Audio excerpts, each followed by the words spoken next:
Hi everyone, I'm Laura McKeeman and that's Cody Jones. We are here in Neyland Stadium after Florida's win over Tennessee. And Cody, just hearing from coaches and players, the theme seems to be a little bit of creativity is a necessity with a team that is still trying to find its identity, still trying to figure out exactly what's going on with this Florida team. And I think the offense sort of used some of that creativity, some defensive big plays to really get going and end up winning the game. Absolutely. And I think the key play, talking about some of that creativity, is the fake punt. That's what it seemed like all the talk was about post-game.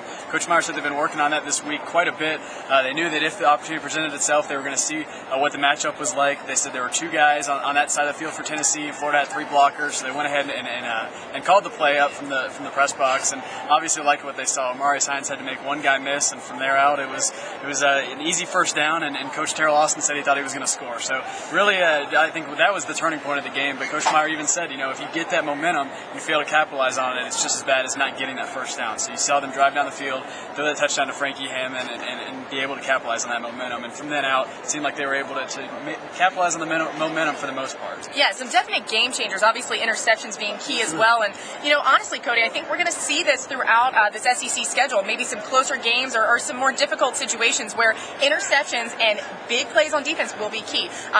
Kind of similar to what we saw last year as well. This defense is really good. Obviously, Bostic's interception, I think that sort of shifted some momentum there early on. And then you had Jeremy Brown. So, good plays with those guys on defense. Well, I think those two big plays were really the key in this game. I think obviously the Jeremy Brown one was great to see him kind of bounce back, where he took a lot of the blame for the long touchdown to Denarius Moore, I believe it was, the first long touchdown that was the busted coverage. Took the blame, said it was his fault, and obviously bounced back. He said the really interesting part was he said that he thought Tennessee tipped that play off. He said out of that formation that they were in, they usually throw those quick, short passes, so he was able to get a feel for what was going on, jump that route. It's really impressive play. It seemed like his back was kind of to the quarterback when the ball was thrown, turned around, read the ball, and made the nice catch. And from there out, Florida, again, was able to capitalize on some of that momentum. Okay, and obviously having Will Hill back this week was huge for this defense, although there were a few hiccups as far as, just communication errors out there. Talking to Hill after the game, he said, look, honestly, Janoris Jenkins and I did not communicate well a couple times there, and I think that may be one of the big reasons for the long Hunter touchdown there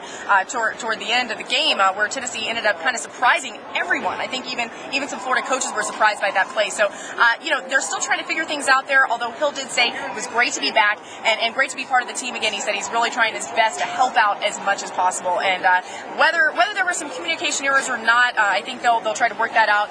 Hill said he didn't want to throw Jenkins under the bus, so I don't know if that was a backwards way of saying that maybe it was Jenkins' fault.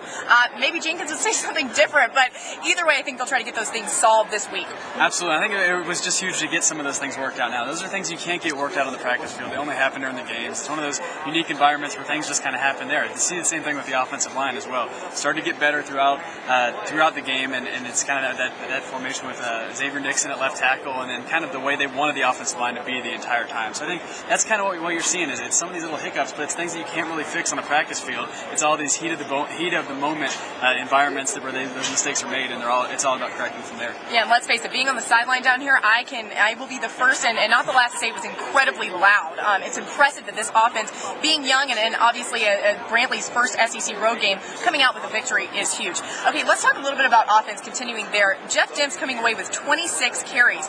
Probably not as many as anybody really expected or maybe wanted him to have, although he said after the game he feels a little sore and maybe a little tired. He said he feels like he can prepare himself for that amount of carries every single week. Let's face it, let's hope that doesn't happen. I think they do have that three-headed monster there at that running back position. They've got other guys in Gillislee and Moody that they can use. So he did say that he feels a little tired, but at least they got the win. He doesn't feel tired today. I don't think he ever will. It was kind of interesting. You saw him walking out of the locker room. It looked like he was hobbled a little bit, but said, he felt fine. He was just exhausted. So easy to understand why. And like you said, I think that's kind of the key right now. You saw Gillislee get in some of those goal line, short yardage situations, and it seems like that exactly scored two. So that's kind of his thing right now. He loves to do that, and the coaches love him because he runs so hard. So trying to get still finding that niche for Moody as well. So I think those are the three guys that kind of give them that they have the most trust in, and it certainly gives them a little bit of an identity. Again, still seems like they're kind of searching for that a little bit. They open the offense up, throwing the ball a lot lot more in the second half. Had a lot of success with that. I thought Carl Moore played a great game today. Made some big catches.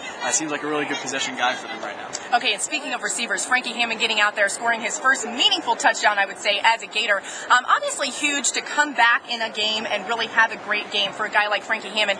He has been, and he didn't say this, but you can tell by the way he talks, and from what we've heard from coaches and players, working incredibly hard to earn his way back onto this team, playing every single receiver position in this offense. And he started doing that last year when there were injuries and just openings. Coaches would say, and he said, Coach Gonzalez would say, hey, get out there, go play that position. He learned the offense backwards and forwards, and that really showed today. I think you can rely on Hammond to come out at any time and at least be a reliable person to understand the routes and understand where he belongs in the offense. You like to see that when a guy messes up. He's done everything that he needed to do to get back in order with the coaches, and a lot of that comes with working as hard as he has. He's done a great job showing to the coaches that he knows what's going on in the offense, and that, like you said, is what makes him so valuable.